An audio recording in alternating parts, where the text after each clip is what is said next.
কবিতা বিদেশ যাবে হাবু, এই ছায়া লেগে যাবে লিখি দে। তাহলে তোমরা শোনেন, আমি একটা বেকার ছাপাল, বসে থাকি ঘরে। আব্বা শুধু আমার সাথে ঘ্যানুর ঘ্যানুর করে।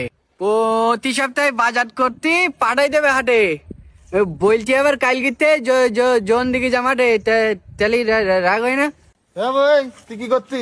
আমার কথা শোন, বাপের কোথায় রইদি পুড়ি দিসনি জন। তুই তো বাপের একটা সবাল, করবি কেন কষ্ট? নায়ক পানা সিয়ারা বলো হয়ে যাবেন নষ্ট। কি করব, আমার একটা বুদ্ধি দে দিন ভাই, বেঁচে যাবেন ভালো একটা বুদ্ধি যদি ভাই। আব্বা শুধু আমার উপর রেগি মেগি ওঠে, কি করলি আব্বা আমার বকবে না আর মোটে। এক কাজ কর, বিদেশ যা, আমার কথা শুনি। গাদা গাদা টাকা হবেন, পারবি না তো গুনি। আমার বিরাট ধরা করা, অনেক যোগাযোগ, বিদেশ গেলে হয়ে যাবি অনেক বড় লোক। কি বলতি? এ ভাই আমার ভাল লাগদি। কিরাম কিরাম হইতি এই এক্ষুনি তালি বাড়ি গে আব্বার সাথে কতি, দরকার হলি তুইও এখন আমার সাথে চল। কত টাকা লাগতে পারে আব্বার সাথে বল। তো চল, ওই মনে কর 5-6 লাখ টাকা হলে বিদেশ যাওয়া যায়। এক্সট্রা 80,000 বিমান ভাড়া চাই। টাকা পয়সা গুছাই গাছাই দিবি আমার হাতে, সমস্যা নেই। ঢাকা পর্যন্ত যাবো আমি সাথে। মরিচ যে ভাই পাবো ওখানে লক্ষ লক্ষ টাকা, হাজার খানিক টাকারই আমাকে লক্ষ্মী কোটি টাকা। নানি দিল ধাড়ি ছাগল, সেইটা দুবান বেচি। আরো খানিক টাকা হবে না, আমাকে পুকুর কানা বেচি। বুঝতে পারছি? শোন, মার বুঝি সোনা দানা গরু বেশি নিবি, হ্যাঁ বিদেশ গে বেতন পালি পূরণ করে দিবি। আর তোর আব্বার বল 10 কাঠা জমি বেশি দিতি, আর সমিতিতে কিছু টাকা লোন তুলি নিতি। কিরাম পালি ভাবলি হাবু, সুদি টাকা যাবে, সুদ করি বিদেশ গেলি হারাম হয়ে যাবে।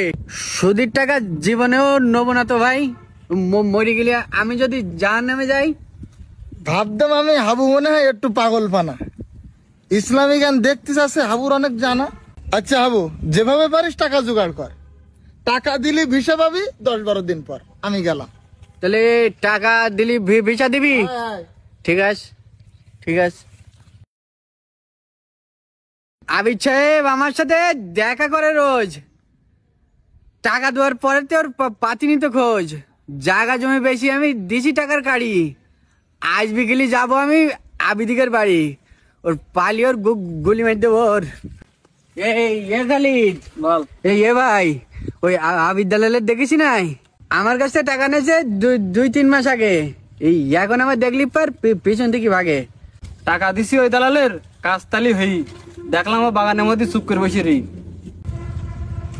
ধন্যবাদ ভাই, থ্যাংক ইউ। বলবো আমি হাবু যদি আমার বাড়ি আসে, ভিসার ডেট 30 সালের ফেব্রুয়ারি মাসে, কথায় একটাই। ফুকুচুকু বাদ দে, মেলা ফুকুচুকু দিছি। হাবু তোর ভিসা আনতি, হ্যাঁ কাল দিতিলাম ঢাকা, বাসের মধ্যে ডাকাত পুরি কাড়ি নাস টাকা। 2-3 মাস ঘুরেছি, তুই টাকা কোনো নে, মিথ্যি কথা বলিস নি তুই। টাকা ফিরিয়ে দে, এই 1 কিলি তোর নাক ফাটাবো, হাতে এরম জোর। টাকা ফেলি কথা কত গলি মারি তোর। তোর মতন দালালটাও বাট পার আছে যারা, পুলিশের কাজ ধরাই দেবো, গুলি মারুক তারা। ওইসব বাদ দে। আমি তো